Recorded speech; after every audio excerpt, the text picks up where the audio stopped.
ఒక్కొక్కసారి నిజమేంటో తెలుసుకోకుండా మనం ఎదుటి వాళ్ళని ఈజీగా జడ్జ్ చేస్తాం కదా. దానివల్ల మనం ఏం నష్టపోతామో ఒక చిన్న స్టోరీ చెప్తా. ఒక ఆవిడ చాలా ఇష్టంగా ఒక పెట్ డాగ్ని పెంచుకుంటుండేది.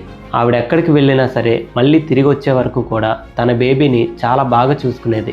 ఒకరోజు ఎప్పటిలాగే తన బేబీని ఆ డాగ్ దగ్గర పెట్టేసి తను షాపింగ్కి వెళ్తుంది. తన షాపింగ్ నుంచి తిరిగి వచ్చాక డోర్ ఓపెన్ చేయగానే ఒక్కసారిగా షాక్ అయిపోతుంది. ఎందుకంటే బెడ్ మీద బేబీ లేకపోవడంతో పాటు క్లోత్స్ అన్నీ కూడా చిరిగిపోయి రూమ్ అంతా కూడా రక్తపు మరకలతో తడిసిపోయి ఉంటుంది. వెంటనే ఆవిడ భయంతో కేకలు వేస్తూ బేబీ కోసం మొత్తం అంతా వెతుకుతుంది.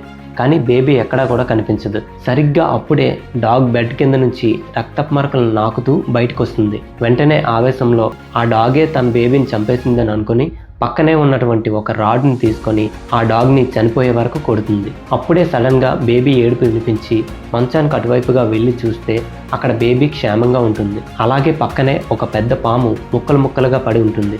అప్పుడు కానీ ఆవిడకి అర్థం కాలేదు తను పెంచుకున్నటువంటి డాగ్ ఆ పాముని చంపి తన బేబీని కాపాడిందని. వెంటనే ఆవిడ పశ్చాత్తాపంతో డాగ్ని చూస్తూ ఏడవడం స్టార్ట్ చేసింది. కానీ ఏం లాభం, అప్పటికే జరగాల్సిన నష్టం జరిగిపోయింది.